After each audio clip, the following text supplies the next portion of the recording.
Terima kasih atas kesempatan ini untuk ngobrol mengenai hermeneutik. Hermeneutik akhir-akhir ini menjadi sesuatu yang agak kontroversial setahu saya, gitu ya. Kalau saya bertemu dengan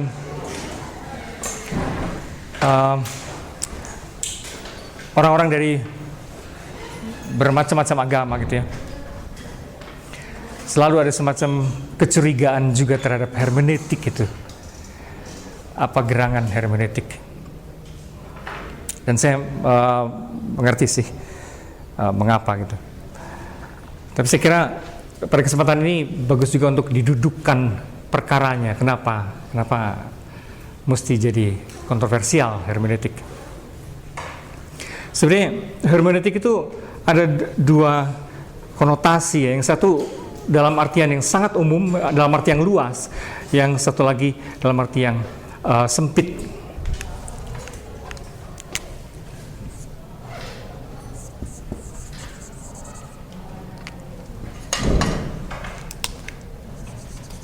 Waduh. Oh ya.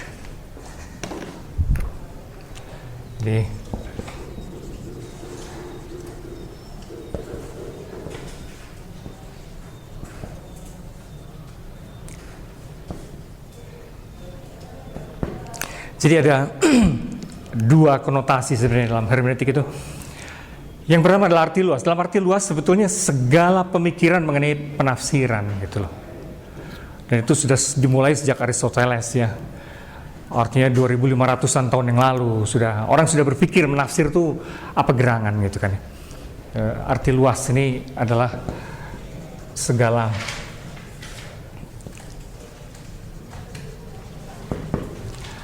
segala pemikiran tentang penafsiran. Terus kalau dalam arti ini sebenarnya segala bentuk tafsir yang sudah dikembangkan oleh berbagai tradisi, saya kira termasuk takwil dan segala macam itu, tafsiran dalam hukum dan segala macam itu semua bisa saja disebut hermeneutik dalam arti yang luas ini. Ya, ini karena arti hermeneutik kan hermeneia.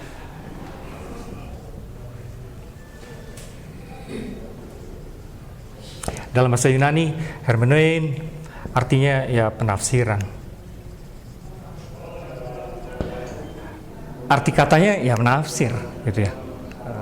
Hermeneutik atau hermenein adalah ilmu mengenai penafsiran. Dan saya kira hampir segala disiplin ilmu, hampir segala tradisi, hampir segala agama mengembangkan masing-masing kan ya cara menafsir kitab suci. Dalam arti itu sih dari dulu semua itu juga bisa disebut hermeneutika. Gitu. Filsafat tafsir, segala pemikiran mengenai tafsir itu hermeneutika kalau dalam arti yang luas. Ini menjadi mulai pro kontra ketika masuk ke dalam arti sempitnya, yaitu mulai terasa sebetulnya ketika dalam tradisi barat muncul semacam mazhab tertentu dalam menafsir yang dipelopori oleh Heidegger ke sini. Nah, itu menjadi agak unik dan khas. Ini pemikiran ketika dalam filsafat mengenai tafsir itu muncul pemikiran dari Heidegger,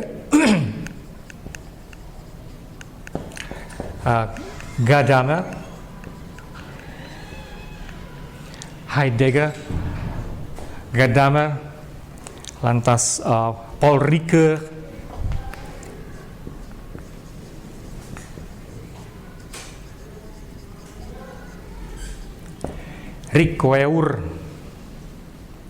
Yang dua ini, Heidegger dan Gadamer, adalah filsuf Jerman, Paul Ricoeur adalah filsuf Prancis. Nah, pemikiran khas tentang tafsir versi mereka inilah yang menjadi kontroversial atau apalah ya, menimbulkan pro kontra. Apa sih gerangan pemikiran orang-orang ini? Intinya adalah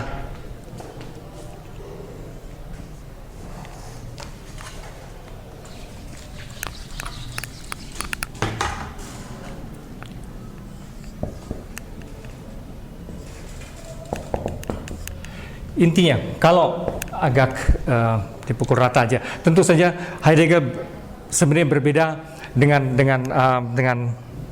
Gadamer, berbeda juga dengan Ricoeur dalam beberapa hal, akan tetapi Gadamer itu muridnya Heidegger. Jadi sebagian melanjutkan itu, basisnya adalah Heidegger. Ricoeur itu melanjutkan Gadamer dan Heidegger. Jadi sebenarnya itu rada nyambung gitu.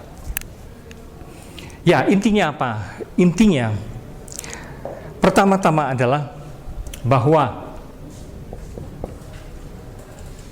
hidup berarti menafsir. Gitu loh. Kalau hidup tuh menafsir berarti. Ketika Anda sedang mendengarkan saya sekarang, Anda kan menafsir, oh, ini saya maksudnya apa gitu kan. Kata per kata atau per kalimat atau apapun gitu. Bahkan Anda juga menafsir gesture tubuh saya kan. Menafsir bahasa mata saya, menafsir apapun. Sebenarnya dari detik ke detik kita itu dalam hidup, kalau kita berjalan keluar sini ngeliat tukang rokok, Anda menafsir. Ngeliat motor yang tiba-tiba kenceng banget, Anda menafsir. Ini mau nabrak gue atau gimana? Kacau nggak nih orang ini? Anda menafsir. Hidup tanpa menafsir itu tidak mungkin. Dalam seluruh perilaku kita sehari-hari, kita menafsir omongan teman kita, menafsir sosok seseorang, menafsir cuaca, menafsir apapun juga. Jadi to live means to interpret. Hidup berarti menafsir. Dan tak ada momen tanpa tafsir itu, tak ada. Itu pertama-tama, dan itu hal yang sebenarnya simple, tapi orang tuh nggak kepikir tadinya gitu loh. Seakan-akan menafsir itu hanya urusan ketika kita berhadapan dengan teks, gitu kan ya. Mulailah kita menafsir atau tidak menafsir, gitu kan. Dulu tuh lama sekali gitu mikirnya. Heidegger tiba-tiba lebih mendasar, dan dia pikir, loh, ngapain repot sekali? Setiap detik kita menafsir apapun sebenarnya. Gitu. Oke? Hidup adalah menafsir. Konsekuensi dari ini,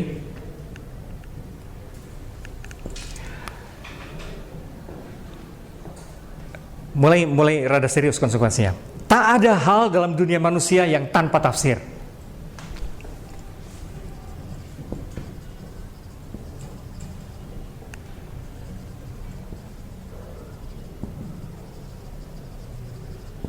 Yang tanpa tafsir.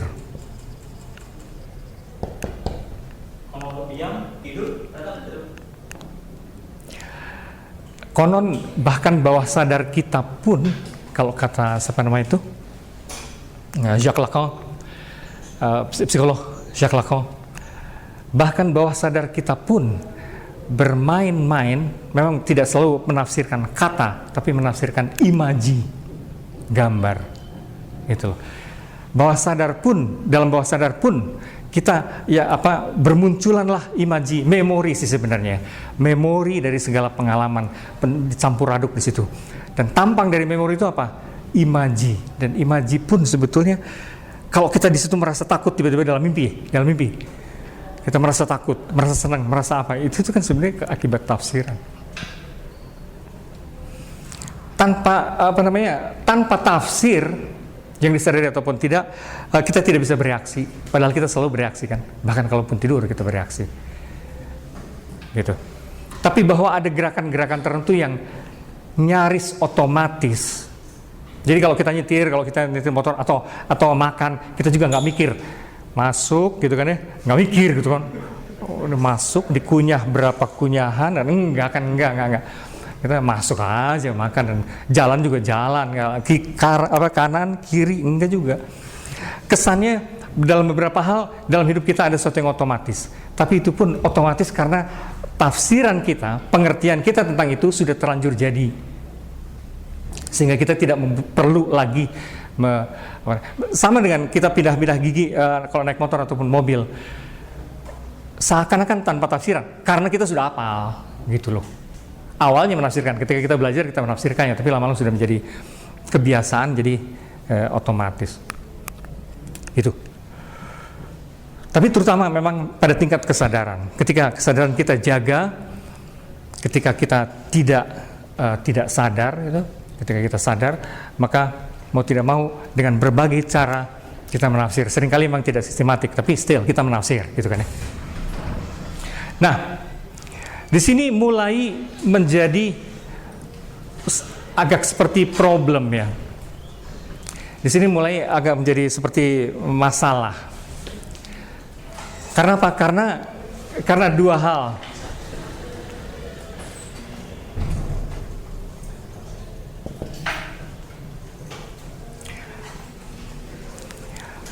Menjadi persoalan ketika berhadapan dengan dunia ilmiah yang harus objektif, gitu kan ya?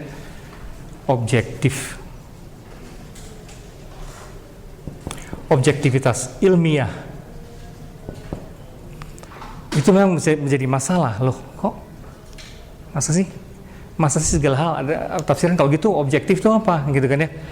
Kalau gitu adakah sesuatu yang objektif? Nah, itu kan jadi problem. Kalau segala hal adalah tafsiran, kalau tidak ada hal dalam dunia manusia yang tanpa tafsir, kalau gitu nggak ada objektivitas dong. Itu kan ya problemnya. Pertama. Kedua, berkaitan dengan kitab-kitab suci. Ya, kitab suci itu diyakini sebagai omongan Tuhan sendiri gitu. Dan biasanya itu sakral dan jangan diperkarakan, itu udah dari sononya kayak gitu kan ya. Apakah kita tak terelakkan tidak bisa tanpa tafsir juga di situ?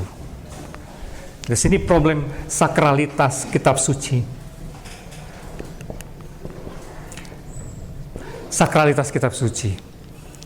Jangan-jangan kalau ditafsir dia menjadi bukan omongan Tuhan lagi dong, gitu kan ya? Gimana nih? Dan jangan-jangan nanti semua orang menafsir dong. Lantas kitab suci itu tidak lagi suci, gitu kesannya kan? Ada kesan atmosfer keyakinan yang sebetulnya agak naif bahwa kalau kitab suci itu suci maka dia harusnya tidak diotak-atik dan biarkan saja begitu.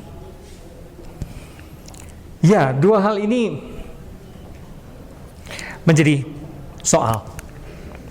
Tapi gini, sebelum kita masuk ke situ, kalau dalam keyakinan Heidegger, Gadamer, Paul Ricoeur, terutama Heidegger, dia kan bilang gini, begitu kita memberi nama, naming, sebenarnya di situ itu nama adalah kata ya. Kata adalah unit paling dasar dari bahasa itu. Kata. Nah, kata itu apa? Kata itu nama. Begitu kita memberi nama pada realitas, benda macam begini kita sebut pintu. Benda macam begini kita sebut kursi. Benda macam begini kita sebut spidol. Pada saat itu sebetulnya kita sudah mulai menafsir. Kita memaksakan satu tafsiran, memberi label bahasa kita kepada realitas yang ini entah apa, seperti dalam The God Must Be Crazy, ketika ada botol Coca-Cola jatuh gitu ya, di dalam khasanah mereka tidak ada, dalam kamus mereka tidak ada kata botol, tampangnya juga nggak ada, sehingga mereka juga meraba-raba, ini apaan gitu, ditiup, wah ini kok seperti bunyi, kayaknya alat musik pasti kepikir ya.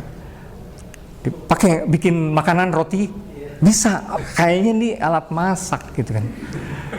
Tapi ketika menjadi kontroversi di situ, wah berubah tuh, wah ini setan ini sebetulnya yang merusakkan kelompok gue gitu, harus dikembalikan lagi ke langit gitu.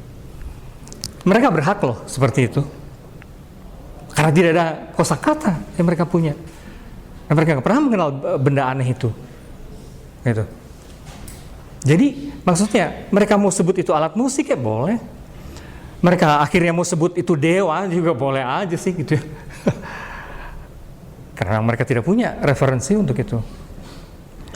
Yang saya maksud adalah semua kata leksikal, kosakata, vokabulari dalam kamus, pendeknya kamus adalah tafsir tingkat pertama kita. Sebenarnya kamus, daftar kata-kata yang memaksa kita melihat ini sebagai kursi, melihat itu sebagai pintu, melihat benda tertentu sebagai pohon. Karena kalau kita tanya pada lalat atau apa, buat lo itu apa namanya? Ya, pasti dia punya bahasa lain, seandainya dia punya bahasa ya. Atau ke suku lain tentu, mereka punya bahasa lain. Mereka sebut itu the door, gitu kan. Ini chair, itu juga beda lagi kan. Itu tafsir bebunyian mereka. Kadang-kadang tafsir itu terasa senang-senang sekali. Kadang-kadang nyambung dan itu brilian sekali. Tikus itu tuh sesuai dengan moncongnya, bunyi tikus, moncong, tikus, gitu kan? Seperti cocok konotasi rasa dengan tampangnya tikus gitu. Tapi kalau tiba-tiba mouse, rat apalagi, rat, iya mungkin kan dia suka mengerat, oke. Jadi apa namanya? Kodok, frog, itu oke. Kodok cocok juga, melompat-lompatnya, frog. Lompat. Tapi tiba-tiba dalam bahasa Italia itu lain sekali, indah sekali bunyinya kodok tuh, namanya rana, gitu. Nggak nyambung gitu. Rana, terlalu cantik untuk kodok yang berintikan itu. Gitu. Kok rana sih gitu ya? Itu dari mana ya? Apa asosiasi bunyi itu nggak dapet gitu ya, rana gitu ya. Nah di situ mulai kerasa itu sewenang-wenang, itu bikin-bikinan semua juga. Sewenang-wenang. Kata siapa namanya? Lévi-Strauss, Saussure, penamaan dan segala macam kata bahasa itu pemberian makna yang sewenang-wenang sebenarnya. Onomatope, bebunyian binatang. Wah itu seru lagi loh. Buat orang Sunda kedengerannya ayam itu kan kongkorongok gitu. Kenapa buat orang Inggris bunyinya lain? Kukerkiu gitu. Dari mana? Gitu. Ya kan, senang-senang sekali itu. Bom juga gitu kan. Saya suka dipanggil bang bang gitu ya. Karena gitu. Padahal untuk kita door gitu, jauh sekali. Door, jelegur. Itu kan bang. Kenapa bang? Gitu ya. Kalau nggak bom. Kerasa kan? Itu tuh senang-senang dan itu suka-suka kita sebenarnya. Itu tafsir kita atas realitas. Gitu loh. Jadi begitu. Nah, lantas mulai paling dekat kalau dikaitkan dengan kitab suci. Begitu Tuhan yang saya nggak tahu Tuhan tuh bisa berbahasa atau enggak ya, atau harusnya dia bisa berbahasa apapun ya. Kalau dia Tuhan dia harus polyglot ya, harus ahli bahasa apapun gitu. Tapi begitu omongan dia masuk dalam kerangka bahasa tertentu, entah itu bernama bahasa Latin, bahasa Arab, bahasa apa? Kalau Weda itu bahasa apa? Sanskerta barangkali ya. Pikiran beliaunya ini terperangkap di dalam tafsir bahasa, di dalam kerangka bahasa itu. Gitu loh. Artinya menjadi sulit juga untuk universal. Untuk dimaknai secara universal, orang harus menafsir pada tingkat kedua. Gitu. Ketika masuk dalam formulasi bahasa tertentu, mau tidak mau dia memasuk dalam kerangka bahasa tertentu. Artinya apa? Masuk dalam pola pikir dan konteks bahasa itu. Gitu. Dari situ sudah mulai terasa bahasa Tuhan itu di dalam kitab-kitab suci akhirnya juga tidak netral-netral amat. Gitu loh. Mulai berasa konsekuensi yang menimbulkan kontroversi nantinya gitu kan. Ketika bahasa Tuhan itu yang sebenarnya kali Tuhan aslinya kali nggak butuh bahasa ya. Dia kan bisa baca pikiran kita semua. Ngapain juga gitu. Saya kira kalau dia sakti ya mestinya langsung aja ter gitu. Ini nggak butuh bahasa lah.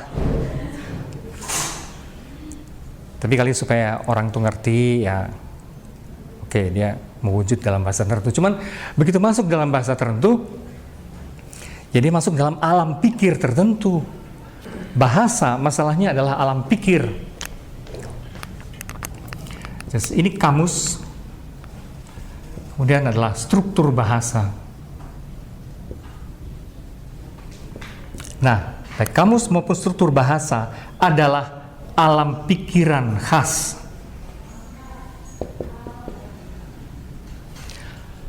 Bahasa dengan demikian adalah alam berpikir yang khas.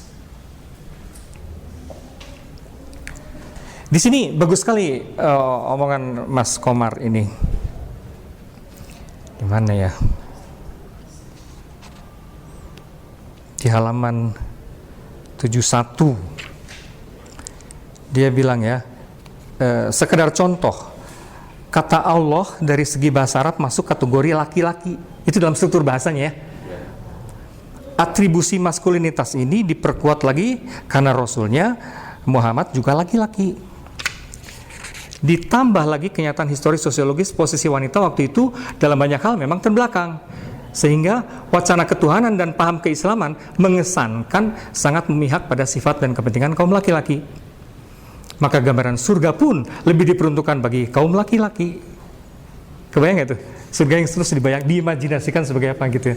Ada bidadari, wah gitu, bidadari. Itu kan konsumsi laki-laki dong. Gitu kan ya. Kesadaran psikologis yang sangat maskulin ini tentu saja tidak tepat kalau dianalogkan untuk menggambarkan Tuhan yang tidak mengenal jenis kelamin. Maksudnya kalau Tuhan memang ada, ya nggak ada kelaminnya lah. Gitu loh. Emangnya Tuhan laki-laki gitu? Semua ini bias kultur Arab. Jelas di sini terlihat adanya jarak dan problem antara bahasa metafisik dan kenyataan historis bla bla bla. Nah, ini saya kira satu contoh yang bagus gitu. Dalam kultur Kristiani sama juga sih. Kenapa juga Tuhan mesti disebut Bapa gitu ya? Sementara dalam kultur Jawa dan umumnya di Indonesia sejenis Tuhan atau apa dipahami lebih kayak Dewi kan? Dewi kan? Dan itu entah itu namanya pokoknya Mother Earth lah ya, Dewi kesuburan lah, apa kayak gitu, Dewi Sri, apa kayak gitu. Kenapa juga mesti Bapak? Kan? Kalau dalam dunia Kristiani kan disebut Bapak gitu kan ya. Bapak yang Maha Rahim segala. Nah, itu kan sudah langsung menunjukkan bahwa bahasa itu kan juga tidak netral. Tidak netral. Artinya butuh tafsiran gitu. Sepertinya ada lagi di sini.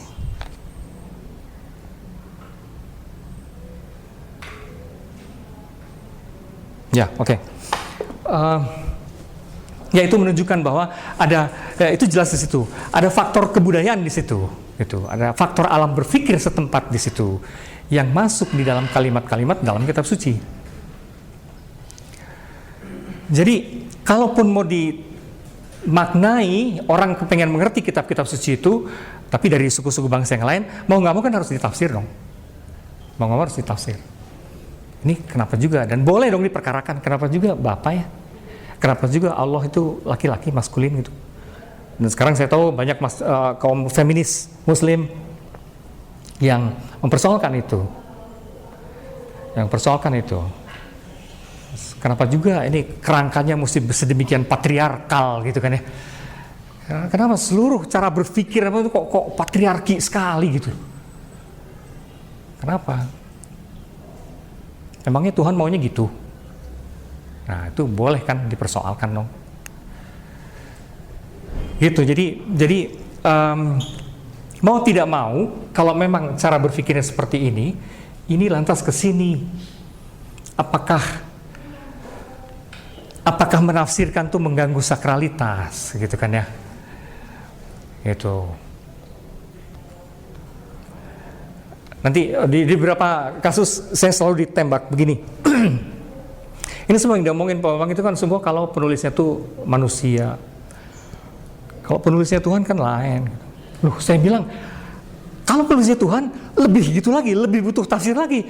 Kalau penulisnya manusia, kita masih bisa merefer, tanya ke orang-orang yang menulisnya itu ya, apa teman-teman penulisnya atau sejarah penulisnya, sebenarnya maunya dia itu apa gitu kan ya. Kita masih bisa merefer. Nah, kalau penulisnya Tuhan, merefer kemana coba? Siapa yang tahu sungguh-sungguh isi kepala Tuhan gitu? Siapa yang bisa membaca pikiran Tuhan? Susah kan? Nggak ada yang sungguh-sungguh tahu maunya Tuhan sebenarnya gimana, kecuali sok tahu. Nah, kalau kasusnya sok tahu, semua ulama, semua pastor, semua pemuka agama, tukang kibul semuanya loh. Mereka berpretensi paham maunya Tuhan gitu. Atau mereka merasa menjadi Tuhan kali. Gitu loh. Justru kalau yang nulisnya Tuhan, wah, kita semakin nggak ngerti, semakin butuh tafsir, ya. Semakin harus ditafsirkan dong, karena kita nggak bisa tanya langsung ke dianya. Kecuali kali lewat doa yang penuh meditasi, khusyuk dan apa, sampai kita dapat juga wangsit apa gitu. Yang sulit gitu ya. Justru karena penulisnya itu Tuhan, kita nggak tahu, nggak bisa punya referensi maunya dia sebenarnya apa. Artinya kita mesti menafsir, berlapis-lapis tafsir pula gitu. Tafsir atas tafsir atas tafsir gitu kan. Jadi kan jangan lupa loh, segala yang kita terima hari-hari ini, jangan lupa itu kan kata orang kan. Kalau kita jujur, kan kata orang, dan si orang itu kata orang lain juga kan, dan dia kata orang lain lagi. Kita suka lupa itu. Artinya apa yang terjadi di situ? Itu adalah tafsir dari tafsir dari tafsir dari tafsir yang udah ya gitu. Jadi kalau ini benar, memang konsekuensinya adalah masuklah bau relativitas gitu kan ya. Ada relativisme, unsur relativisme di situ. Kalau gitu, apa yang kita tahu, apa yang diomongin orang-orang, entah itu namanya paus, entah itu kardinal, entah itu namanya MUI, entah itu namanya para mullah, itu semua sebenarnya relatif juga gitu kan ya. Karena siapa yang sungguh-sungguh tahu apa maunya Tuhan. Nah, memang itu yang lantas sekarang kita mulai nangkap ya, kenapa itu jadi kontroversial. Karena muncul ini relativisme, unsur relativisme itu yang selalu menakutkan dari hermeneutik. Nah, sekarang saya kepengen tanya sama Anda, kenapa sih relativisme begitu mengganggu? Nah, gitulah.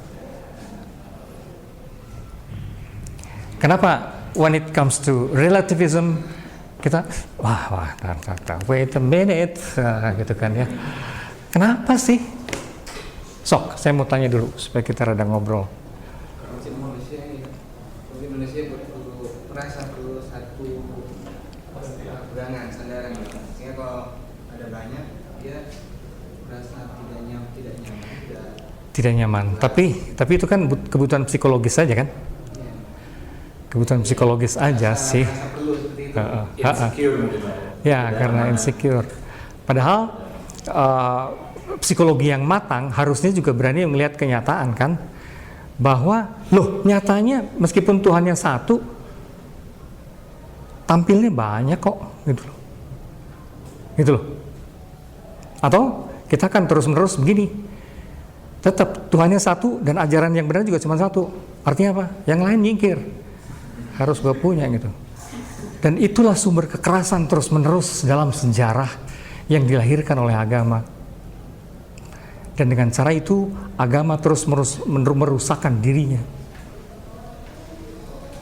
Karena orang semakin tidak percaya, ngomongnya selalu kan agama. Kan saya sering sekali menghadiri dialog antar agama, yang selalu omongan yang muncul sampai bosan saya dengarnya. Agama itu tidak mengajarkan kekerasan, gitu kan? Agama itu menebarkan kedamaian. Ya iyalah gitu. itu sudah jelas lah gitu. Masalahnya kan, kenapa de facto itu terus-menerus melahirkan kekerasan? Nah, itu harus dijawab dong. Itu tidak cukup hanya dengan memperkatakan, mengulang kembali ideal dari. Ya iyalah, isi kitab suci juga nggak melahir tidak mencanangkan kekerasan. Dan semua juga ngomongnya damai kok. Kenapa dong kenyataannya terus-menerus nggak gitu? Saya kira itu yang mesti kita persoalkan. Mungkin penafsiran dari orangnya sendiri sebenarnya. Iya. Itu yang selalu saya dengar juga.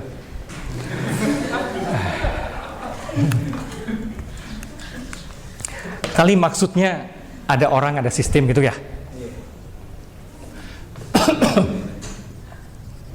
Ya, celakanya kata agama ini sesuatu yang juga isinya campur aduk gitu.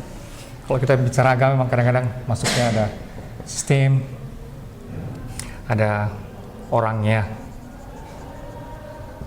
Tapi kalaupun kita membedakan seperti itu, yang dimaksud agama itu sistemnya bagus, orangnya aja gitu. Gini ya, memang sih saya sudah sering ngomongin ini. Memang sih pisau itu bisa dipakai memotong cake, ya kan? Bikin sayur, memasak, bagus. Tapi pisau yang sama bisa dipakai bunuh orang kan? Dan itu kesannya tergantung orangnya kan? Ya?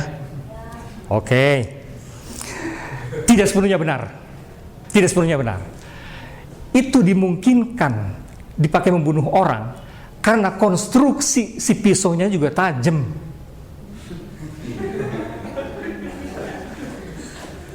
Kalau pisau itu dari dulunya kayak sosis, nggak bisa dipakai, atau kayak guling, nggak bisa dipakai bunuh orang.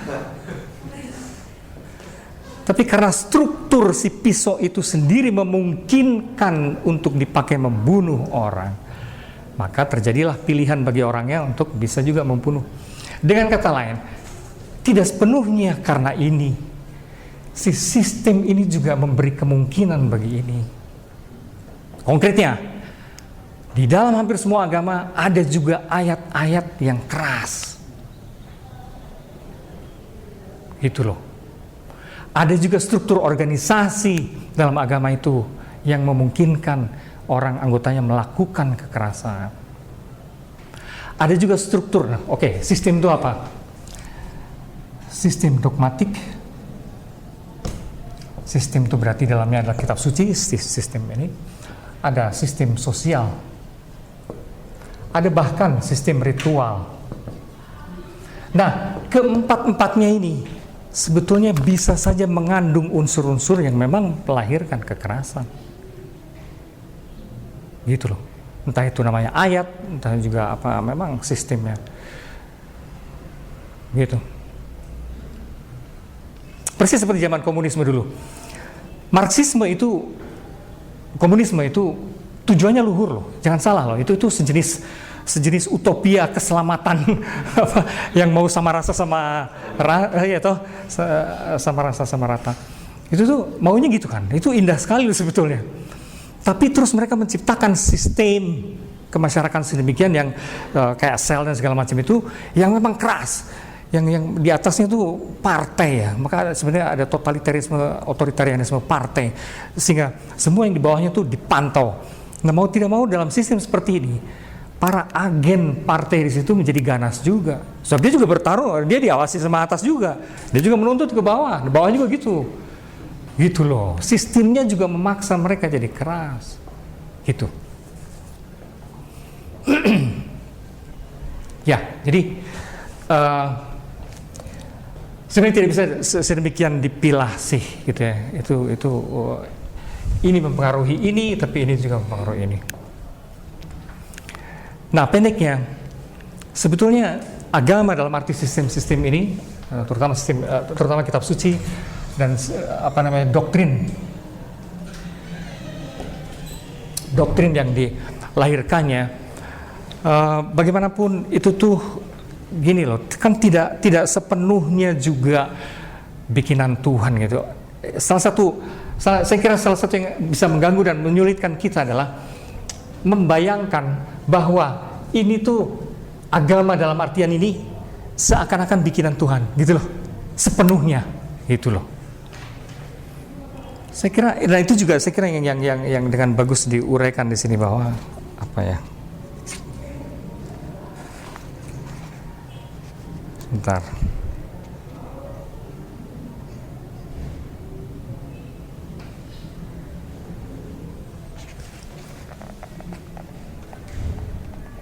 Ada omongan-omongan di sini yang menarik sekali.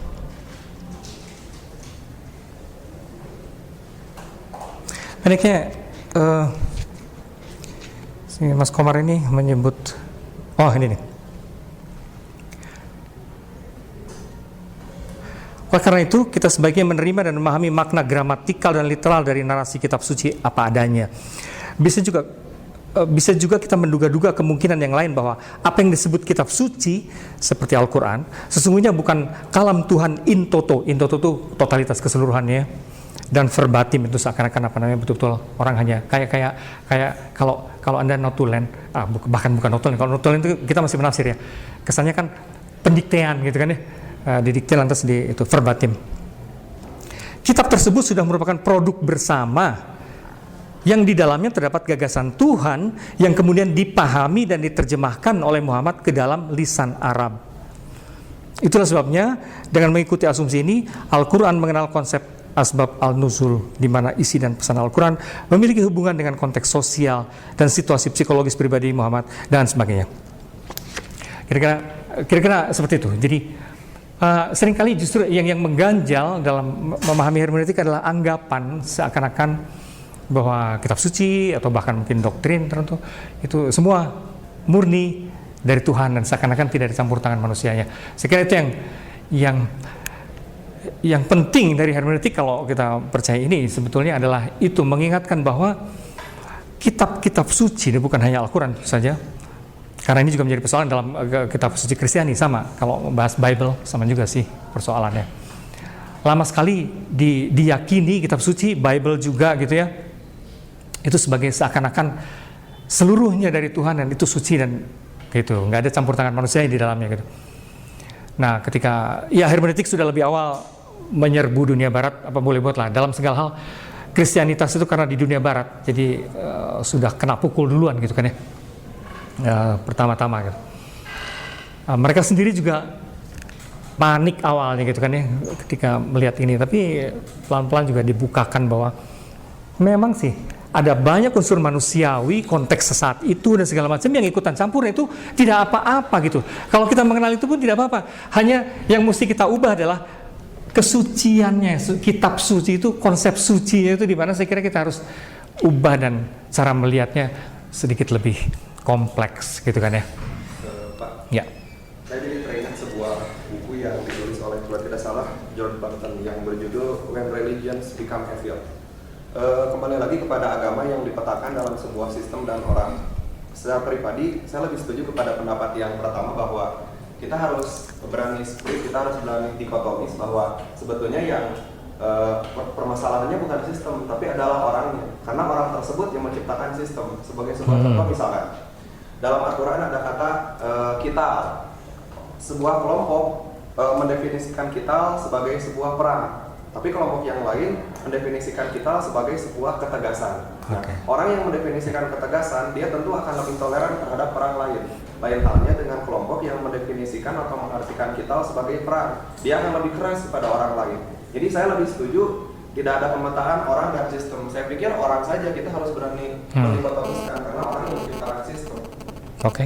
Kalau dalam alur berpikir itu ya, bahwa bahkan ini pun produk ini, gitu kan ya, gitu. Jika ini bolak-balik ya ini ya, gitu. Kalau dalam artian itu iya. Oke. Setuju aja. Ya. Maaf dipotong. Ya. Tadi menyambung dari antara sistem dan orang. Nah, ini kan agama diturunkan. Kita berbicara Islam, diturunkan di Arab, kemudian menjadi konteksnya sistemnya sistem Arabik seperti itu. Ya. Masuk ke Indonesia, ya Islam sih, tapi nggak Islam banget. Sehingga di Jawa yang saya pahami muncul sebuah konsep kejawen seperti itu, dan saya baca di bukunya Romo Zoetmulder ada panteisme dan monisme, di mana di situ ada sebuah titik terjauh yang ditarik oleh monisme. Monisme itu adalah tidak ada jarak lagi antara Tuhan dan manusia. Seperti itu. Ya. Di sini ketika sistem itu disatukan dengan orangnya, bahwa kehendak Tuhan adalah kehendak manusia, atau kebalikannya, manusia itu adalah apa yang dilakukan oleh manusia adalah kehendak Tuhan. Itu adalah sebuah bentuk lingkaran hermeneutik itu sendiri kalau menurut saya. Seperti itu. Menarik. Terus kalau sistem ini kita pahami sebagai kehendak Tuhan, gitu ya. Maka kalau ini dipahami secara monistik, artinya monisme itu artinya satu semua yang ada dalam realitas itu semuanya satu. Maka ini menjadi, apakah ini lantas identik, sejajar gitu kan, kehendak Tuhan dengan kehendak manusia? Bukankah dengan demikian amburadulnya manusia sekaligus juga amburadulnya Tuhan gitu ya? Itu, gimana ya? Ya, tapi saya senang dengan diskusi ini karena maksudnya gini, mau tidak mau, kalau kita lebih dalam kita mau tidak mau masuk ke level abstraksi yang memang pelik. Ini sudah contoh abstraksi yang pelik dan menurut saya dan perlu.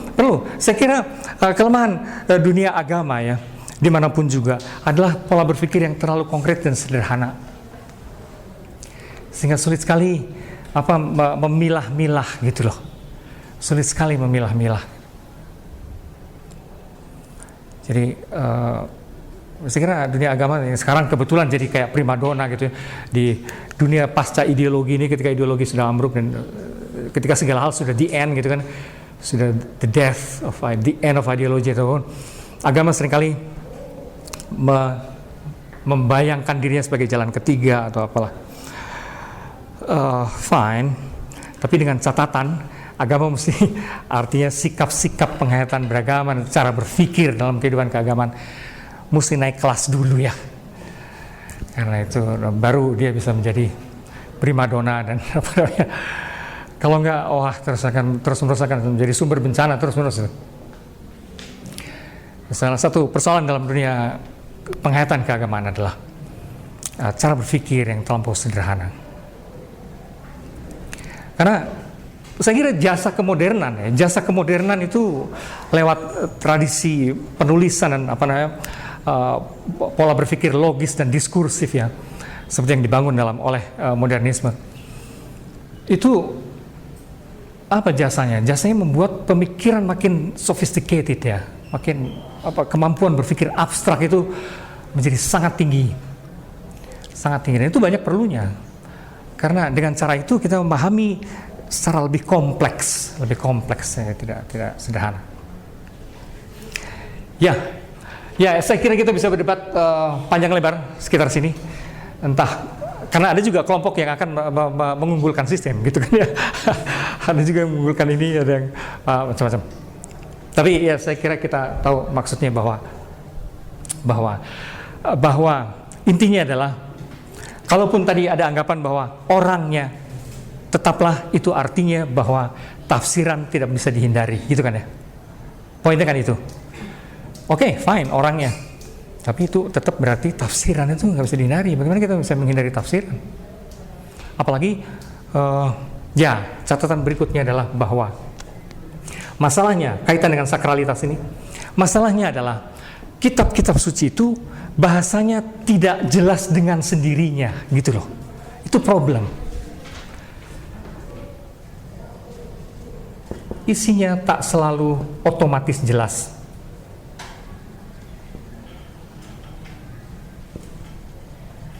Ya, karena banyak hal ya, karena rumusan kalimatnya terlalu indah, terlalu sastrawi, terlalu brilian dari sudut sastrawi. Tapi bisa juga karena jarak antara ketika kitab suci itu tertulis atau diturunkan dengan kita yang membacakan sudah sekian ribu tahun atau 1000 tahun lebih ya, misalnya kayak gitu-gitu. Apalagi kitab suci bangsa Hindu, Buddha dan segala macam itu lebih tua lagi. Dan bagaimanapun ada jarak yang kerangka berpikirnya berbeda dan seterusnya. Sehingga ayat-ayat itu, coba siapa yang berani bilang bahwa bagi Anda setiap ayat dalam kitab suci itu jelas dengan sendirinya gitu dan Anda mengerti betul. Oh, please. Are you super genius gitu kan ya. kecuali Anda punya kemampuan klinik yang luar biasa dan ada kaitan sama pikiran Tuhan ya, baru. Ya, banyak kali isi ayat-ayat suci kan tidak otomatis jelas gitu begitu kita baca. Enggak lah. Bahkan banyak hal kan bisa juga aneh terasa. Artinya apa? Butuh tafsiran. Lagi-lagi butuh tafsiran. Gitu. Nah, kalau kaitannya dengan keilmiahan, ada komentar tadi? Enggak, belum. Kalau kaitannya dengan objektivitas keilmiahan, ya memang ini masalah. Tapi gini ceritanya, sains itu lama sekali mengidap ilusi seakan-akan mereka bisa memahami secara objektif murni yang disebut hukum alam, gitu kan ya. Itu adalah keyakinan kaum positivis. Kaum positivisme gengnya atau dari Auguste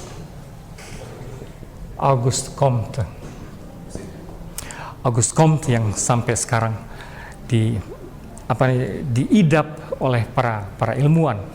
Umumnya meyakini bahwa sains itu lewat data indrawi yang diulang, didemonstrasikan kembali setiap kali dan dicek dan dihitung dan diukur seakan-akan bisa menangkap objektivitas murni.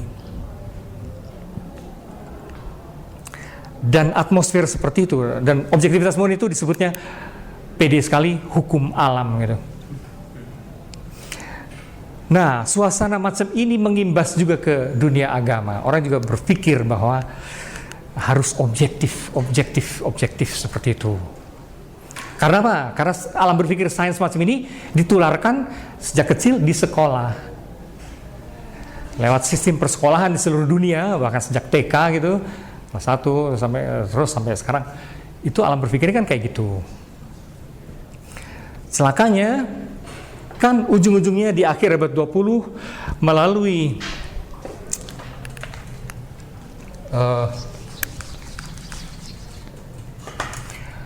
orang-orang seperti Heisenberg,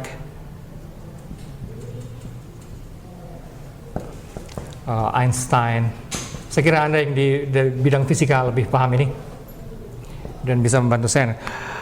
Einstein artinya dibilang ilmu yang begitu pasti atau sok pasti gitu.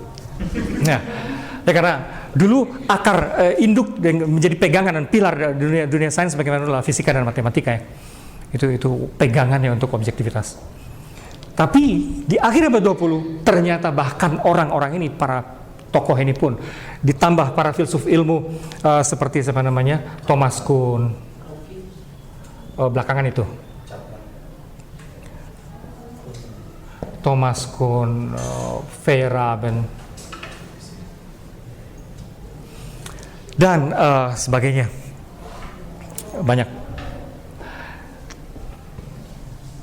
Ini adalah para saintis sejati.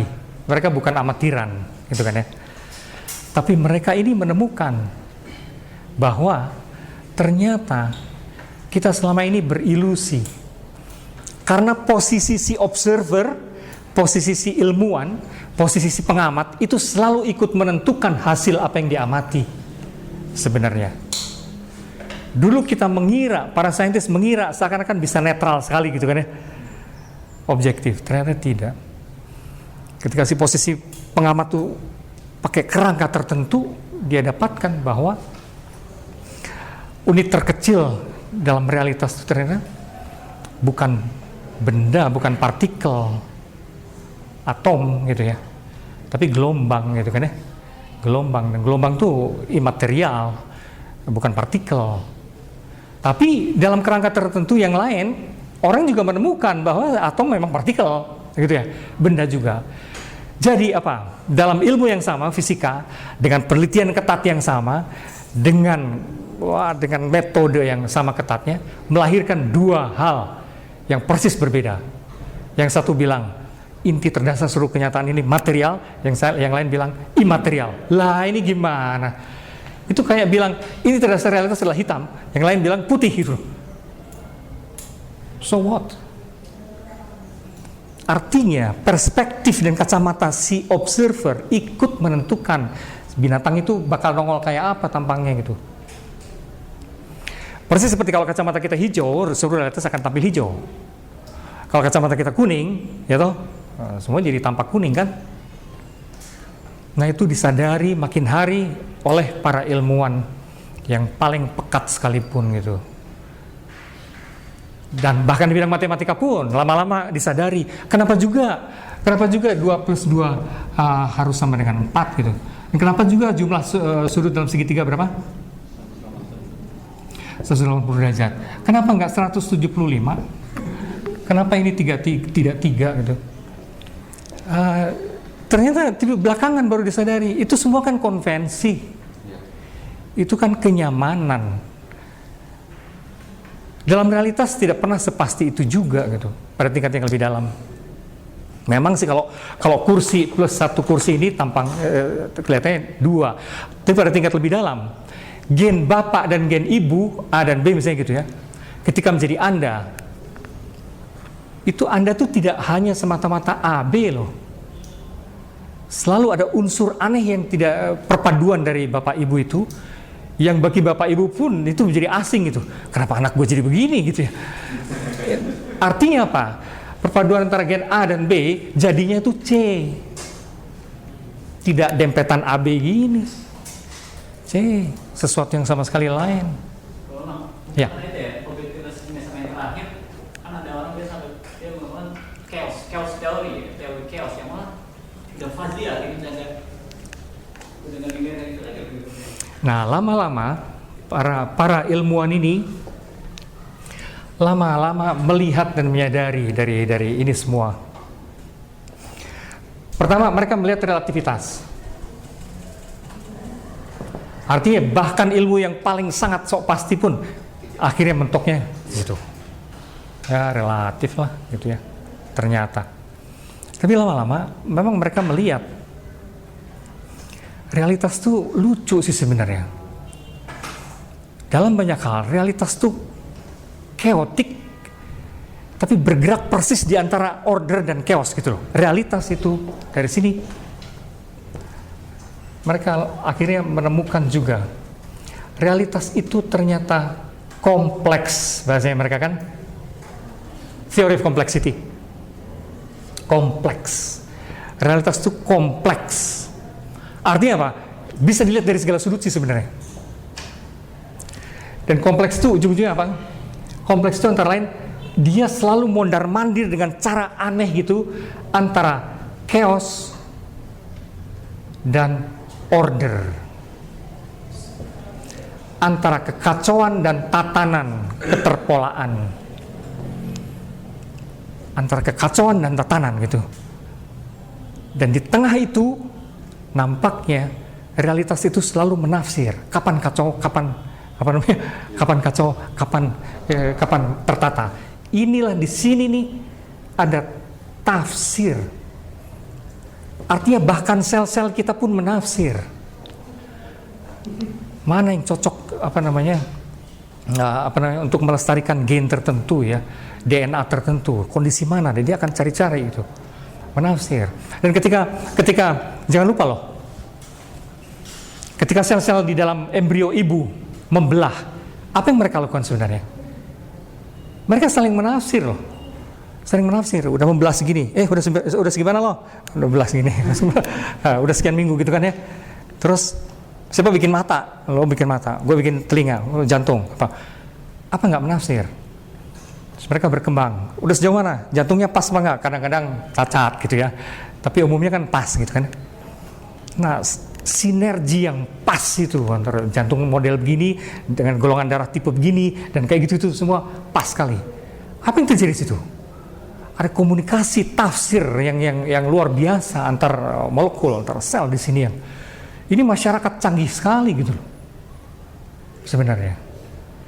Maka orang menduga juga jangan-jangan pada jasa ternik itu paling kecil pun mereka sebetulnya baku tafsir gitu ya. Kalau bahasa Indonesia Timur, baku tafsir itu semua. saling menafsir ya. Saling menafsir semua itu. Dan setiap sosok kita adalah masyarakat besar dari apa namanya, dari sel-sel itu. Mereka ini menafsir. Jadi kalau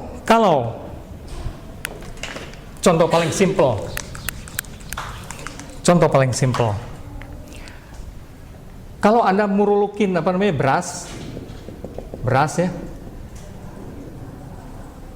Anda punya beras gitu, murulukin ke sini, maka dia kacau kan, acak gitu kan ya, acak. Lama-lama keacakan ini dia akan membentuk ketinggian tertentu. Lama-lama keacakan ini akan membentuk ketinggian tertentu karena Anda purulukin terus gitu. And up to the certain point gitu, sampai titik tertentu, ketinggian ini nggak bisa naik lagi loh. Ya kan? Pada titik tertentu, kalau dipurulukin, ketinggian ini mungkin hanya mentok segini. Pokoknya ada batas. Lantas dia akan turun ke bawah semua. Dia sedang membentuk order dari chaos. Dia sedang membentuk tatanan. Udah, gue segini aja, yang lain minggir. Lantas minggir. Dia sedang menata diri. Dia sedang menciptakan order. Nah, realitas itu umumnya chaotic dalam arti itu. Hubungan kita tidak didesain ya. Tidak desain. Maka saya suka geli kalau orang selalu berpikir ada apa namanya, konspirasi apa gitu ya. Ya mungkin iya sih ada. Kalaupun ada konspirasi, entah itu namanya konspirasi Yahudi, Amerika, apapun lah ya. Ya mungkin iya, cuman banyak juga orang yang bikin konspirasi gitu. Jadi interaksi antar konspirasi ini kan chaotic dong gitu. Semua orang juga punya desain, punya planning, tapi dan semua saling berbentuk. Apalagi sekarang dunia jejaring, lebih seru lagi chaosnya. Tapi pelan-pelan mereka akan menata diri sedemikian gitu loh. Nah itu rumitnya. Dari sudut itu, oke, kita bisa menangkap pola. Seperti dalam teori of complexity, mereka mau menangkap pola-pola. Kalau kejadian seperti itu sudah berulang kali, dia bisa menangkap pola sih ya gitu ya. Orang-orang dari teori of kompleksitas bisa cenderungnya gini. Misalnya, kalau revolusi di Indonesia terus-menerus sudah terjadi beberapa kali misalnya gitu kan ya. Kayak permulaan kapan sih waktu G30S. Terus kapan lagi terus sampai kemarin waktu sebelum reformasi. Orang bisa mempelajari itu. Misalnya aktornya siapa gitu kan, dan peristiwa apa yang menjadi pemicunya segala macam. Bisa. Terus memang bisa dilihat polanya gitu. Kayaknya kalaupun kelak terjadi lagi, jangan-jangan polanya juga kurang lebih. Tinggal dicari aja agennya siapa kali ini, polanya kayak apa. Kesannya gitu.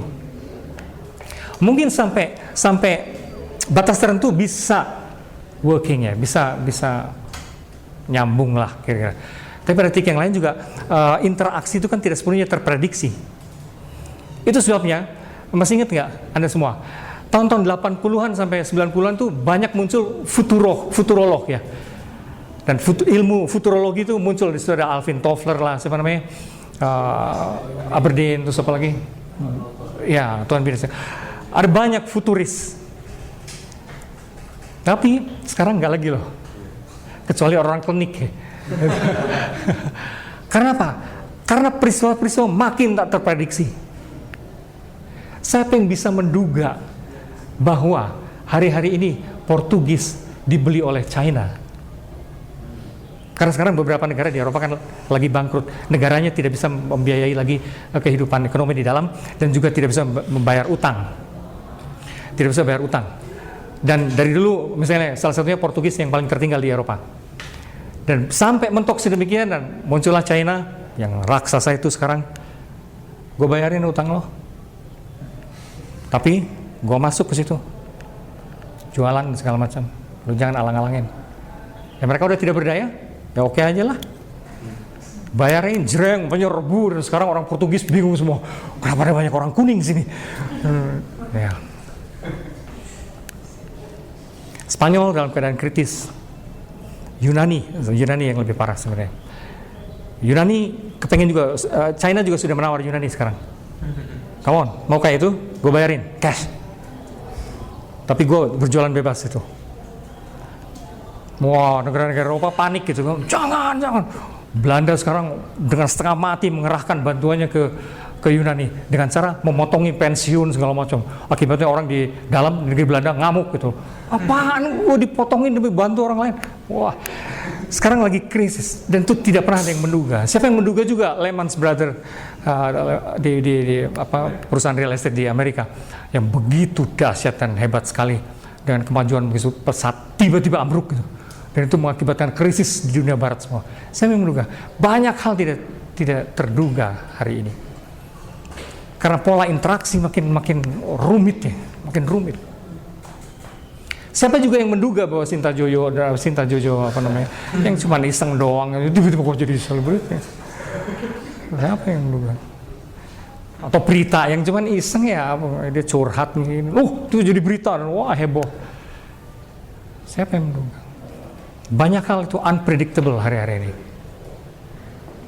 lebih chaotic sebenarnya. Oke, terus ini hanya mau menunjukkan bahwa sains pun yang sudah meracuni kita dengan objektivitas tidak sesederhana itu lagi.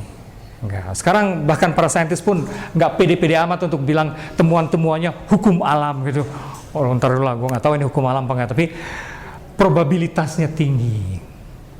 Yang gue temukan tuh begini-begini, kelihatannya perilaku alam dalam konteks tertentu. Kalau ini konsisten terus, bakal kayak gini. Tapi untuk buru-buru, inilah hukum alam. Apalah, nggak pede lagi sekarang para saintis ya. Dan mereka kalaupun meneliti selalu dilokalisir, dibatasi kayak gitu ya. Dalam kondisi tertentu, dia akan berperilaku apa gitu. Lebih rendah hati, saya kira lebih bagus sih. Kalau dibandingkan antara di wilayah ilmiah dengan di wilayah agama,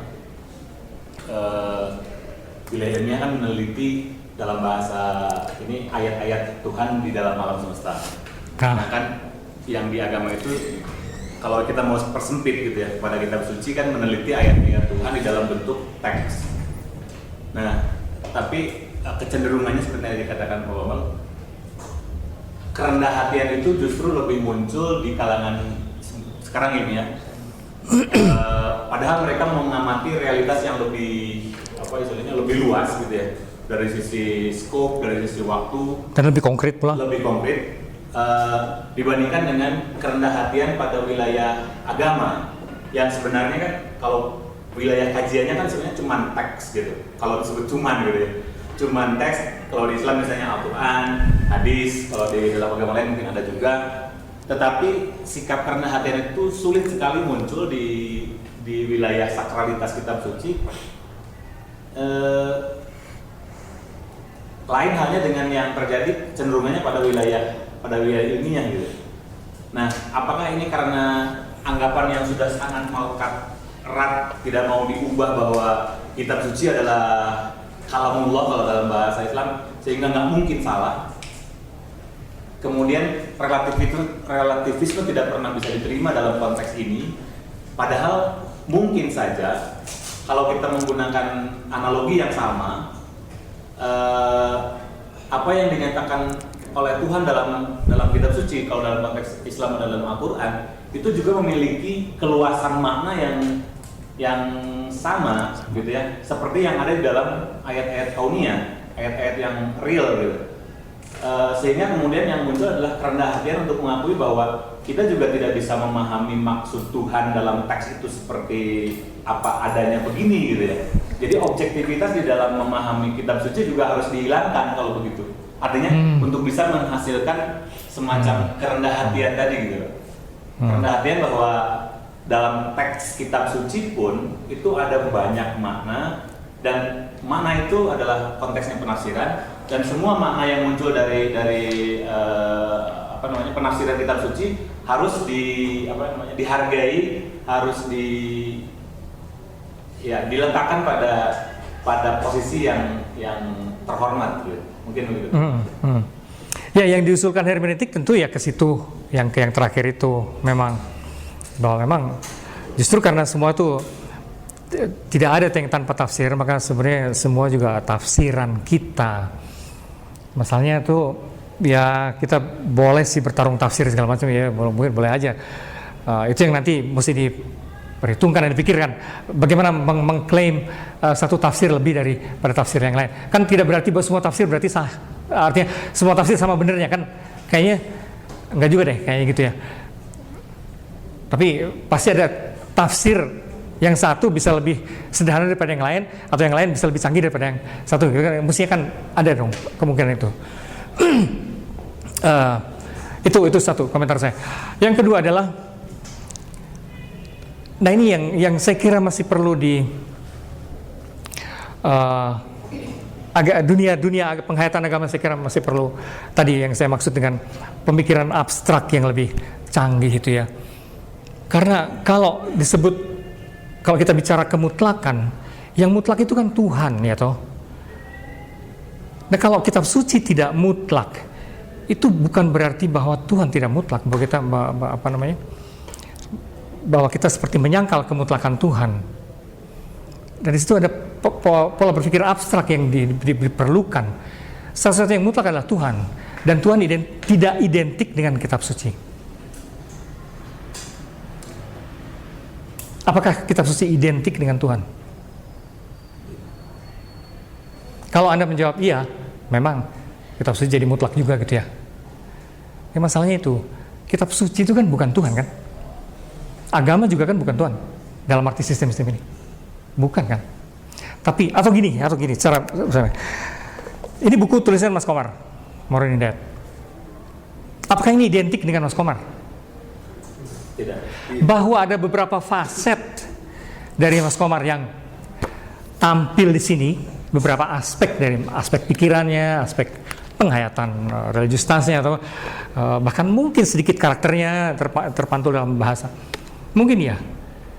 Tapi Mas Komar adalah totalitas tersendiri yang unik, yang mungkin hanya dia yang tahu, tapi bahkan juga tidak sepenuhnya dia tahu siapa dia, gitu kan ya. Mungkin hanya Tuhan yang tahu. Dan yang mutlak kali ya bikinnya kali ya Tuhan. Gitu loh maksudnya. Jadi ini kitab-kitab suci tentu saja suci sejauh memperlihatkan niatan Tuhan, komunikasi dari Tuhan dan segala macam gitu ya. Cuma kan si kalimat-kalimat ini mesti ditafsir, diterjemahkan dan diapain, dan pada level itu mau tidak mau kita masuk dalam relativitas itu. Dan kenyataan bahwa tak ada seorang pun yang bisa membaca pikiran Tuhan, saya kira itu aja sudah membuat kita mesti rendah hati dong. Iya. Gitu. Karena kemutlakan hanya ada pada Tuhan sendiri. Kalau tadi gimana, ada sebagian kan antropopisme ya, dengan pokoknya pada manusia dengan pikiran dia. Tapi kan ada sebagian orang itu dengan merasa gitu. Jadi nggak selalu yang pikiran itu ada situ sesuatu yang memang apa ya? Dia selalu kepikiran gitu. Kalau kita bukan bicara pikiran tapi bicara rasa, maksudnya gitu. Iya. Dan pada tingkat rasa itu lebih rumit. Dalam arti gini, hampir setiap suku, setiap orang punya peluang untuk mengalami pengalaman transendental sebenarnya. Entah itu namanya aborigin, orang Indian, orang Jawa, saya barusan ngobrol sama seorang pastor yang apa namanya tinggal lama di Angola gitu, dan dia cerita di Afrika ya, dan dia cerita ada banyak pengalaman religius orang-orang Angola misalnya. Sebenarnya setiap orang dimanapun juga berada gitu punya peluang untuk mengalami perasaan kesetrum sama sesuatu yang lebih besar itu. Tapi pada tingkat itu, maka saya bilang lebih rumit. Karena apa? Karena keeksklusifan kitab suci justru menjadi tidak seberapa eksklusif lagi. Kita sudah kaget ngelihat kita sudah bingung gitu. Kok ada katanya Tuhan satu, kok ada sekian agama? Itu kan agama resmi. Sekarang termasuk yang tidak resmi, jumlahkan ada berapa agama di dunia ini gitu. Nah sekarang saya tambah lagi, kalau setiap orang pun punya peluang untuk mengalami pengalaman mistik sebenarnya, Apa nggak lebih bingung lagi? Pada tingkat itu memang lebih rumit lagi. Pada tingkat perasaan.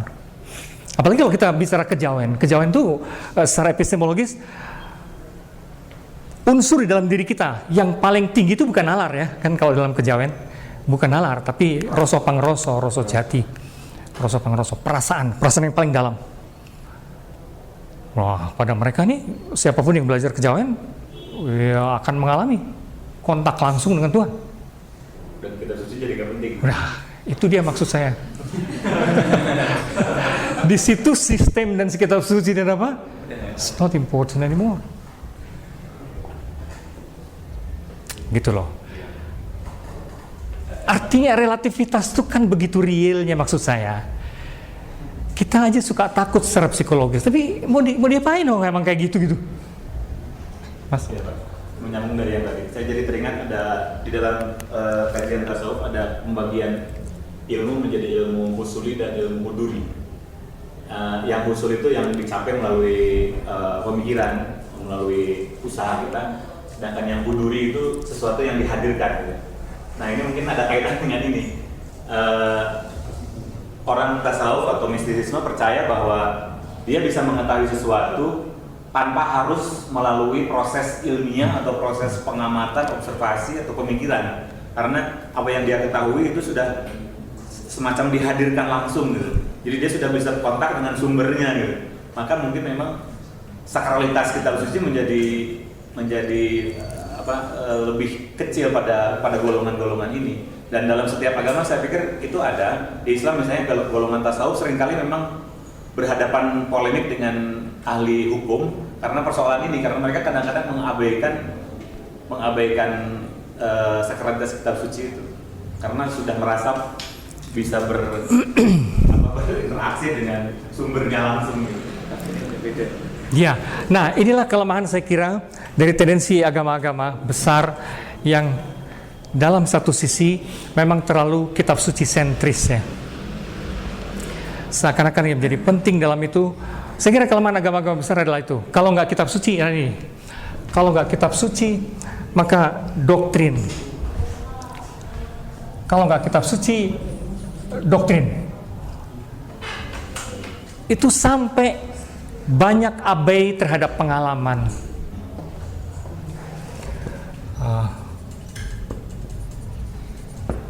Pengalaman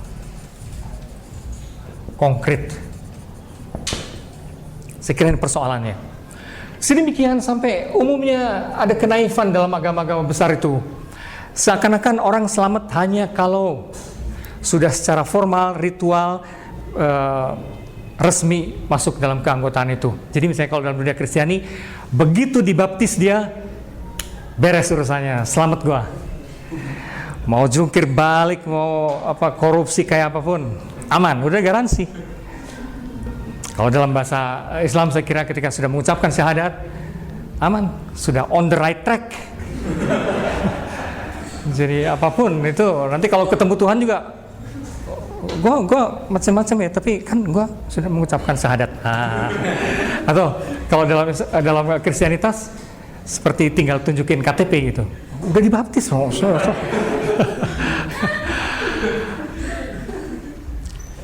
Masa sih sebenarnya yang para intelektual modern suka nggak tahan tuh gitu-gituannya. Image seakan-akan Tuhan tuh preman yang gampang ditipuin gitu kan ya. Dia penjaga pintu gitu yang macam-macam lah gitu. Enggak ini KTP gitu ya. Oke. Tutup mata. Oke. Yang nggak ada KTP-nya, ya sorry ya, lu bukan teman gue jadi masuk. Ya ini Tuhan taman kanak-kanak sih sebenarnya. Untuk orang-orang intelektual susah menghayati Tuhan jenis begini gitu loh. Yang diyakini sebagai maha besar, maha adil, maha murah, maha segala pun, maha cerdas. Kok begitu kelakuannya gitu kan ya? Itu aduh, apa bedanya sama preman di pasar gitu ya? Nggak meyakinkan kalau untuk orang-orang intelektual modern tuh. Bukan apa-apa. Jadi, nah itu bagian dari sistem yang sudah terlanjur diciptakan tadi oleh orang ya. Image mengenai Tuhan yang seringkali childish ya, agak kanak-kanak, dan diam-diam sebenarnya kadang-kadang juga takut orang bertanya-tanya. Tapi begitu pertumbuhan intelektual orang-orang itu lewat ilmu, lewat apapun menjadi makin tinggi, diam-diam makin risih loh dengan itu semua, makin risih, dan mungkin tak terumuskan. Cuman masa sih Tuhan kayak gitu, susah itu masuknya gitu ya. Nah itu jadi agak terlalu simplistik ya kita tuh di wilayah sini atau di wilayah sini, sekali percaya pada ini. Nah orang suka abai pada pengalaman. Dalam arti apa? Dalam arti gini, sekarang kita yang berada dalam jalur agama besar cepat sekali curiga pada sekte-sekte ya, pada aliran-aliran sesat dan segala macam, dan cepat sekali kita bilang sesat gitu kan ya. Karena apa? Karena itu kan pengalaman pribadi, emangnya dia bisa ketemu Tuhan sendiri gitu. Jangan lupa, pendiri agama-agama kita dulu juga pengalaman pribadi. Dari mana kita bisa yakin sama beliau-beliau? Ayo. Awal-awal kemunculan mereka juga sama loh. Orang-orang sekeliling juga curiga dan berhak curiga loh. Sama seperti kita curiga. Ya toh?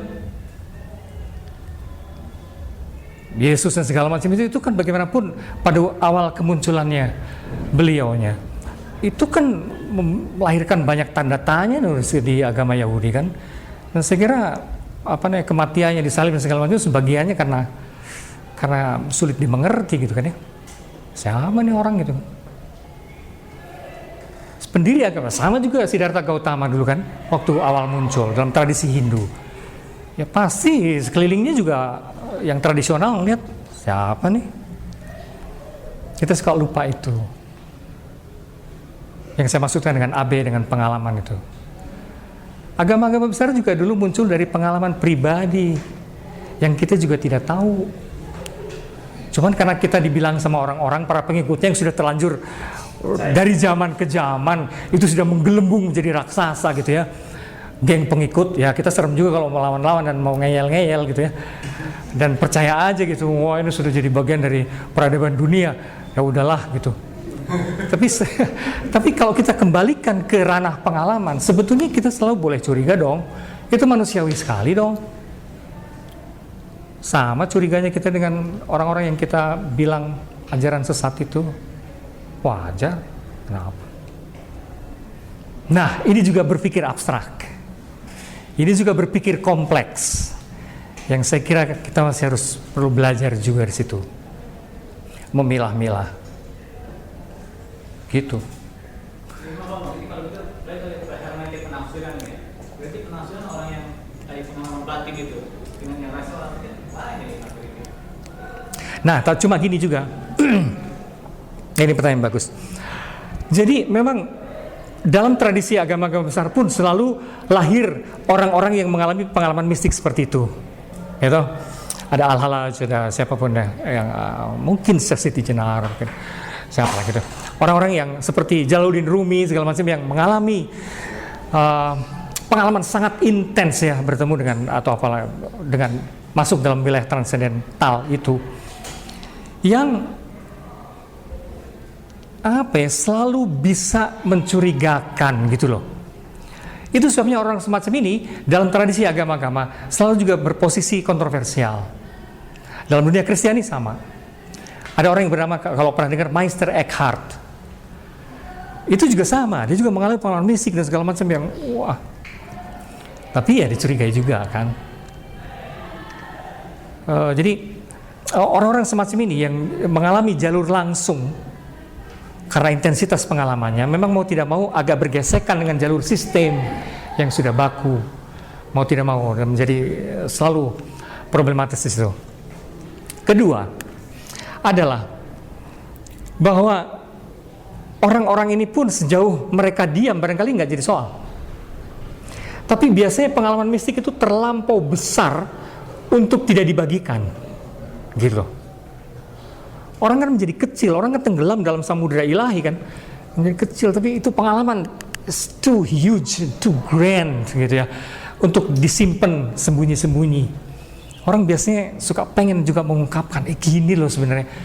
Tapi begitu dia mengungkapkan, dia masuk dalam bahasa. Begitu dia mengungkapkan, dia masuk dalam struktur-struktur bahasa lagi yang butuh tafsir lagi, gitu kan ya. Dia sendiri menafsir apa yang sesungguhnya dia alami dan dicoba bahasakan. Maka seringkali bahasa bagi orang-orang yang mengalami pengalaman mistik ini, bahasa baku tidak cocok, tidak memadai. Maka seperti Jalaluddin Rumi dan segala macam, dia gunakan, dia pelintir potensi puitik dari bahasa, potensi metaforik dari bahasa. Yang digunakan bukan bahasa deskriptif, tapi bahasa puitik. Sehingga kalaupun dia pakai satu kata, maknanya 1000 gitu loh. Gitu. Dan langsung kalau bahasa deskriptif itu menyentuh, menyapa nalar, bahasa puitik itu menyapa imajinasi dan perasaan. Itu juga fungsinya lain. Maka kebanyakan lantas bahasa puitik. Tapi begitu bahasa puitik, orang lebih perlu nafsir lagi. Wong bahasa deskriptif aja perlu ditafsir, apalagi bahasa puitik butuh ditafsir lagi. Jadi barangkali manusia terkutuk pada lingkaran bahasa gitu ya. Artinya puputaran di situ aja gitu ya. Agak terperangkap sih sebenarnya. Kalau dilihat dari sisi itu, tapi dari sisi yang lain, bahasa juga anugerah. Sebab dengan sistem bahasa yang serba terbatas, kita terus-menerus mampu memahami hal-hal yang tak terbatas. Itu juga iya. Itu juga iya. Kan gara-gara bahasa kita, maka lahirlah ilmu pengetahuan yang dahsyat sekali. Yang ketika berakumulasi menjadi, wah gila lah, menjadi khasanah knowledge yang luar biasa fantastis. Itu dimungkinkan karena bahasa. Jadi bahasa juga tidak sepenuhnya kutukan. Bahasa adalah juga anugerah dalam hal itu. Itu sistemnya terbatas. Cuma berapa kata sih kalau seluruh kamus dihitung? Cuma berapa kata? Dan itu bisa merumuskan begitu banyak hal dan menjangkau begitu banyak hal ke pengertian kita, gitu kan ya. Itu fantastis, fantastis. Jadi bahasa adalah bagian dari misteri, bagian dari mujizat barangkali ya. Sesungguhnya kita tidak perlu mencari banyak mujizat yang aneh-aneh sih, penyembuhan mendadak atau apa, tidak. No. Yeah, the whole life is already miracle. Seluruh hidup ini, seluruh cara kerja kita, cara kita terbentuk di dalam embrio, semuanya ajaib. Gak usah cari aneh-aneh. Bagaimana biji tumbuh jadi bunga, jadi daun, jadi apa, dan bagaimana dia ngisepin apa namanya lewat fotosintesis segala macam. Itu tuh ajaib sekali. Itu sudah sangat miraculous, sangat mujizat itu.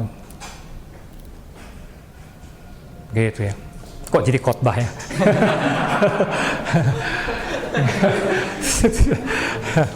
Oke. Apalagi ada pertanyaan sekitar sini? Mbak, Ya. yang mungkin tadi itu masalah pengalaman mungkin di Islam sendiri ketika yang mungkin yang sering waktu itu jadi perdebatan di ada permainan terhadap penafsiran itu ada di bayan Quran sama Irfan ini kayak bayanin dengan masalah metode teks dan macam-macam, mereka sudah terima. Memang di metode pengalaman ini yang di Irfan ini, pengalaman pribadi ini yang tidak pernah bisa masuk di sini. Ketika itu sampai dianggap sampai kalau sudah masuk ke Irfan ini sudah tidak bicara tentang syariat lagi, tidak bicara hukum lagi, dan itu sudah ditentang sama kelompok-kelompok besar keagamaan kita. Itu yang sering terjadi mungkin di kelompok Islam terutama seperti itu. Yang modernis sekalipun udah nggak bisa nerima untuk itu. Salah satu yang paling krusial tapi boleh kita renungi adalah fenomen umum, kalau mau disebut objektif. Karena dalam arti kok sama, kok mirip gitu, yaitu kenapa dari berbagai agama orang-orang yang mencapai intensitas pengalaman mistik seperti itu selalu jatuhnya mirip omongannya. Kayak omongan Siti Jenar segala gitu, yaitu dia adalah aku. Ana al-haq. Bahwa saya adalah dia adalah saya, tapi dia adalah juga kamu. Itu omongan yang selalu jadi kontroversial kan kalau dalam arti ini. Tapi hampir dalam segala agama saya kira orang-orang yang sampai ke puncak itu dengan caranya masing-masing, lewat keyakinan doktrinal masing-masing, sampai ke tingkat yang sama. Bahwa Tuhan itu atau kita adalah bagian dari Tuhan. Bahwa Tuhan itu ada dalam diri kita dan sebagainya. Yang selalu untuk orang-orang yang agama secara konvensional selalu mengejutkan, bid'ah, bahkan menghujat dan seterusnya. Tapi kenapa dong pengalaman itu saya boleh bilang universal? Nah, ini termasuk agama-agama sebagai institusi terus-menerus harus belajar dan secara lebih serius merenungi ini loh. Ini universal loh. Nggak bisa dengan kata lain institusi keagamaan terus-menerus curiga, terus-menerus apalagi memancungin mereka semua gitu kan ya. Setiap kali ada orang mengalami pengalaman yang begitu tinggi, dibunuh. Ya enggak lah, kenapa sih? Saya kira pekerjaan rumah agama-agama besar hari ini adalah itu. Coba pelajari secara lebih serius gitu ya, itu apa, jalur-jalur rasawi gitu tadi. Memang problematis, tapi gitu. Jadi saya kira kita mesti akui pada titik tertentu pengalaman-pengalaman dengan Tuhan segala macam memang barangkali mengatasi ranah verbal ya. Saya kira mengatasi ranah verbal. Kalau kita bicara vertikal, barangkali begitu. Itu selalu susah gitu. Itu bagaimanapun mengatasi wilayah diskursif verbal. Kalau kita bicara horizontal dan institusi agama-agama besar memang di wilayah sana karena ada masyarakat yang dipertaruhkan, ada sistem sosial, ada bla bla bla. Ya apa boleh buat. Memang di situ verbalisme itu menjadi penting ya. Verbal diskursif itu memang akan tetap menjadi penting. Saya nggak tahu apakah itu akan menjadi pertentangan abadi antara pengalaman mistik dan institusi. Saya nggak tahu apakah jadi pertentangan abadi. Saya kira tidak kalau sistem-sistem besar agama-agama benar-benar secara serius belajar dan lebih terbuka ya, lebih terbuka, lebih reflektif dan lebih cerdas gitu ya. Maksud saya itu gitu loh. Ya.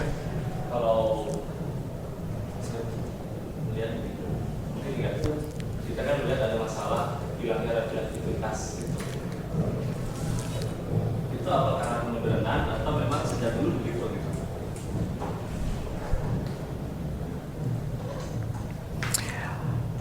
Terutama dalam agama maksudnya? Yeah. Kalau saya ingat-ingat kembali ya zamannya Ibn Sina, sahabat-sahabat kalau 9 sampai 12 lah gitu ya, abad keemasan filsafat Islam. Kalau saya bandingkan dengan itu, di situ ada Ibn Sina, ada Ibn Arabi, ada Ibn Rushd. Rasanya dunia kita hari ini kok seperti mundur jauh ya. Itu orang-orang yang sangat brilian dan nekat gitu kan ya. Dan suasananya, memang ada beberapa buku mereka juga dibakar. Tapi maksudnya ada semacam kebebasan juga sempat sampai melahirkan buku-buku yang brilian sekali. Tafsir-tafsir atas Aristoteles mereka itu udah ditambah dengan pengolahan mereka sendiri, fantastis. Dan gara-gara mereka sebetulnya dunia filsafat barat tumbuh menjadi berkembang luar biasa, gara-gara mereka sebagiannya gitu.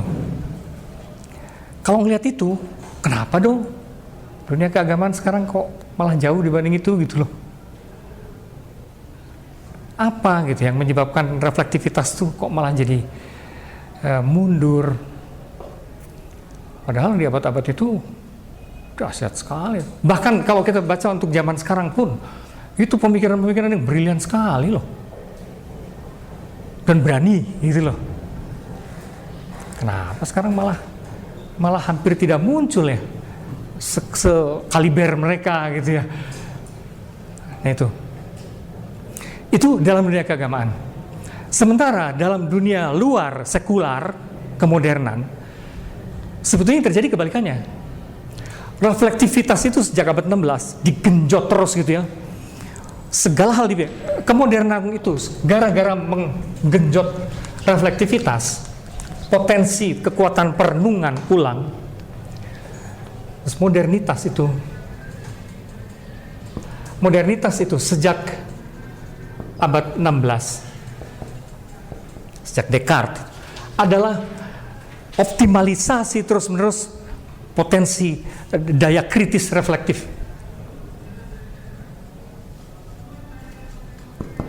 Di situ modernitas adalah optimalisasi kekuatan kritis reflektif melalui sains dan melalui filsafat. Sedemikian, dan itu naik terus perkembangannya. Sedemikian sampai hampir seluruh mazhab pemikiran di dunia modern itu terbantai terus-menerus oleh mazhab berikutnya. Dan dengan kata lain, dunia modern adalah rangkaian mazhab yang saling membatalkan sebetulnya.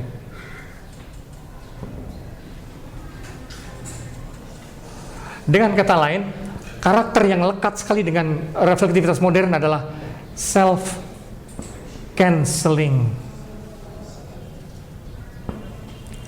Kodrat dari reflektivitas adalah setiap kali membatalkan apa yang sudah diucapkannya. Jadi suatu kali refleksi dari Descartes bilang bahwa bla bla bla bla bla, gitu kan ya. Tiba-tiba ada Francis Bacon atau Blaise Pascal, dia berefleksi lain lagi, mengkritik itu, batal si Descartes-nya gitu. Tapi nanti itu disikat lagi nanti sama Francis Bacon. Nanti Francis Bacon ngomong ini, disikat lagi sama pemikir lain gitu. Segala pemikiran itu dibatalkan terus-menerus oleh yang berikutnya. Gitu. Karakter kemodernan adalah begitu ngototnya dengan penggenjotan reflektivitas sampai akhirnya self-canceling. Terus-menerus membatalkan diri sampai terus sampai hari ini. Dan yang klimaksnya adalah seluruh proyek kemodernan dibatalkan oleh postmodern gitu. Postmodernisme adalah klimaks gelombang raksasa yang menghantam seluruh proyek, bukan cuma pemikir 1-2 gitu. Seluruh proyek kemodernan dibatalkan. Gitu. Nah, itu persis kegilaan artinya dari penggenjotan reflektivitas ya. Nah, kebayang nggak sekarang kepincangan ketika dunia agama tiba-tiba dianggap sebagai primadona dan mesti tampil? Agak jauh men ininya jaraknya gitu. Kalau di sains ini ada canceling. Di agama ada sebuah anekdot yang lucu. Agama itu self-fulfilling prophecy. Dia adalah ramalan yang kemudian mencocokkan dirinya sendiri sehingga manusia itu mengacu pada apapun yang diramalkan. Kitab suci atau agama sehingga kita tidak berkembang tapi mencocok-cocokkan dalam sebuah teks. Ya, karena basisnya saya kira Anda tahu juga, memang basisnya berbeda sekali sih ya agama dan dunia pemikiran sekular itu. Bagaimanapun dasar dari pemikiran sekular adalah keraguan. Kita hanya dapat akan sampai pada kebenaran kalau bisa meragukan segala sesuatu dulu. Basis dari Descartes itu waktu itu memang berlaku seperti itu. Akibatnya segala pemikiran berikut selalu diragukan lagi oleh pemikiran yang lain gitu. Basisnya adalah keraguan. Agama persis kebalikannya kan ya, keyakinan. Udahlah, nggak usah macam-macam, percaya dulu. Wah, tapi kalau sudah sekali percaya, ya stuck lah, udah selesai perkaranya kan. Itu bahkan morot juga akhirnya, jadi hampir tidak ada jadi reflektivitas segala macam itu nggak terlalu berkembang karena udahlah percaya aja. Jadi memang itu dua kodrat yang rada beda gitu ya, sangat berbeda sebenarnya. Jadi memang rada susah nyambung. Cuman sekarang maksud saya kalau sistem besar agama-agama tuh ya memang mau menanggung ekspektasi dunia yang ya mereka menjadi primadona, menjadi apa ya, pekerjaan rumahnya banyak dan dia mesti punya nyali untuk masuk ke medan-medan aneh beginian gitu ya. Nah inilah medan pemikiran ini, masuk ke situ dan lantas mesti diapain ini sistem ini. Artinya masuk dalam kontroversinya sendiri juga, harus punya nyali gitu. Dan saya kira ini anda ini adalah unsur-unsur dari wilayah keagamaan yang punya nyali itu. Jadi saya harap ya. Menarik ya Pak, soalnya ini kan berbicara tentang paradoks kayak gitu. Kalau tadi Bapak sedikit singgung tentang konsep sekularisme itu basisnya skeptis gitu. Yeah. Nah, ada seorang teolog dan filsuf namanya Charles Taylor. Dia mengatakan bahwa sebenarnya di zaman ini kita sudah harus bisa merekonstruksikan kembali Pak, mendekonstruksi mungkin konsep sekularisme itu yang hanya satu dimensi gitu. Jadi artinya, oh ya kalau agama ya agama, kalau urusan negara. Justru Charles Taylor ini dan teman-temannya yang lain berpendapat bahwa sekularisme sekarang harus lebih inklusif, harus lebih inklusif, artinya tidak hanya melihat dari satu dimensi aja, tapi bisa melihat dari berbagai multidimensi. Artinya dia tidak mendiskreditkan agama itu sendiri, tapi dia merangkum agama juga sebagai salah satu alternatif untuk membangun konsensus yang mungkin tepat gitu di masyarakat yang plural. Nah, kira-kira menurut Bapak seperti apa, Pak? Setuju. Dalam arti gini, bahasa dalam fisika adalah kompleksitas. Bahasa dalam dunia akademis adalah interdisipliner. Gitu kan ya? Bahasa dalam dunia komunikasi adalah bisa apapun, bisa multi-dimensi. Itu intinya. Ini adalah realitas kita sekarang. Ketika sekularisme mencapai kematangan dan mungkin mencapai kementokannya, sehingga pada sisi tertentu saya setuju abad ini disebut sebagai era post-sekular. Saya setuju itu. Maka yang menjadi tugas utama bukan hanya bagi agama, tapi juga bagi sains, adalah keluar dari kerangka one-dimensionalitas.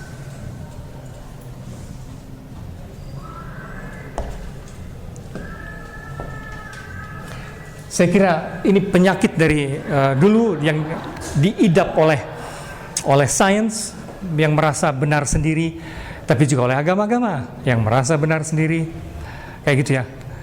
Oleh dunia kesenian yang merasa benar sendiri. Tendensi di era terdahulu memang one dimensional. Herbert Marcuse menyebut itu, ini istilah dari Herbert Marcuse yang menjadi populer. Tapi saya kira tepat kata itu. Nah, tugas saya kira dari segala sistem hari ini adalah pelan-pelan keluar dari kerangka satu dimensi ini, dimensi semata-mata agama, dimensi semata-mata sains, dan seterusnya, semata-mata ideologi, keluarlah masuk ke dalam realitas kompleks. Dalam bahasa ini jejaring web. Semua ditantang untuk masuk di dalam interdisiplinaritas, dunia yang multidimensi, masuk dalam kompleksitas, masuk dalam interaksi yang kental, memang dengan banyak risiko. Banyak risiko, banyak hal yang tadinya secara tradisional kita yakini begini begitu, jadi dipertanyakan. Sekarang sudah mulai. Kenapa ada kuliah beginian juga? Ini muncul, saya kira dari interaksi global yang memunculkan ide mengenai hermeneutik, dan lantas orang menganggap perlu hermeneutik atau melahirkan buku ini dan segala macam itu. Jadi situasinya sekarang memang semua pihak, semua ranah pengetahuan, agama, tradisi, maupun harus saling berinteraksi dan saling merumuskan dirinya kembali, meredefinisi dirinya kembali melalui yang lain. Saya kira itu tugas kita, dan kita hampir buka. Saya kira cukup dulu. Oke? Mana?